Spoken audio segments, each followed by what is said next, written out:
સુરતની લાજપોર જેલમાં દુષ્કર્મ કેસમાં સજા કાપી રહેલા નારાયણ સાંઈ સામે વધુ એક ગુનો નોંધાયો છે। જેલ સ્ક્વોડને મળેલી બાતમીના આધારે સેપરેટ બેરેકમાં સરપ્રાઇઝ ચેકિંગ હાથ ધરવામાં આવ્યું હતું, જેમાં નારાયણ સાંઈ પાસેથી મોબાઈલ ફોન મળી આવ્યો છે। ચોંકાવનારી બાબત એ છે કે મોબાઈલના ત્રણેય ભાગો અલગ અલગ જગ્યાએ છુપાવવામાં આવ્યા હતા। મોબાઈલ દરવાજા સાથે ચુંબકથી ચોંટાડેલો હતો। બેટરી નકુચાની પાછળ હતી, જ્યારે એક સિમ કાર્ડ તેના સ્વાસ્થ્ય માટે વપરાતા ઇન્હેલરમાં છુપાવેલું હતું।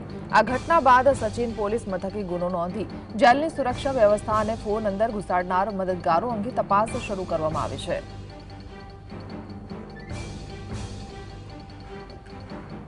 જોડે મેગ્નેટથી એક મોબાઈલ સંતાડેલો હતો, મેગ્નેટ રાખી અને એ મોબાઈલ મળી આવ્યો। ત્યારબાદ મોબાઈલમાં જે બેટરી વપરાતી હોય છે એ પણ એ બેરેકના નકુચાના ભાગમાં સંતાડેલ હતી, એ પણ મળી આવી।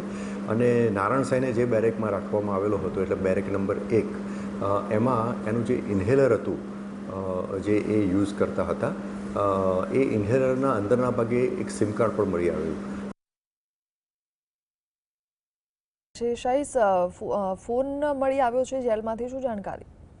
બિલકુલ જી, સુરતની લાજપોર જેલ અવારનવાર વિવાદોમાં રહેતી હોય છે અને સુરક્ષા સામે પણ અનેક સવાલો ઉભા થયા છે, કારણ કે દુષ્કર્મ કેસના આરોપી નારાયણ સાંઈ સામે વધુ એક ગુનો નોંધાયો છે। નારાયણ સાંઈના સેપરેટ બેરેક નંબર 1 ખોલીમાંથી મોબાઈલ મળી આવ્યો છે। લાજપોર જેલની સ્ક્વોડને નારાયણ સાંઈ પાસે ફોન હોવાની માહિતી મળતા સરપ્રાઇઝ ચેકિંગ કરવામાં આવી હતી અને નારાયણ સાંઈની બેરેકમાં તપાસ કરતા દરવાજા સાથે ચુંબકથી ચોંટાડેલ મોબાઈલ મળી આવ્યો હતો। મોબાઈલ લગાડવા આવતી બેટરી દરવાજાના નકુચા પાછળ છુપાયેલી હતી। તપાસ કરતા સિમ કાર્ડ નારાયણ સાંઈના અલગ જે બેરેક છે તેમનાથી પણ મળી આવ્યું હતું। એટલે જીઓ કંપનીનો સિમ કાર્ડ હતો। નારાયણ સાંઈની બેરેકમાંથી મોબાઈલ, બેટરી અને સિમ કાર્ડ ત્રણેય અલગ અલગ જગ્યાએથી વસ્તુ જે છે તે મળી આવી હતી। સમગ્ર ઘટનાને જોતા સચિન પોલીસ મથકની અંદર નારાયણ સાંઈ સામે વધુ એક ગુનો જે છે નોંધવામાં આવ્યો છે। નારાયણ સાંઈને જેલની સેપરેટ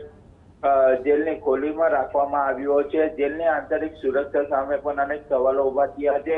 મોબાઈલ અને સિમ કાર્ડ જેલમાં કઈ રીતે પહોંચ્યો, કોના મદદ કરી અને ફોનનો ઉપયોગ કયા હેતુથી કરવામાં આવતો હતો, તેની તપાસ હવે કરવામાં આવી રહી છે। જી, આભાર।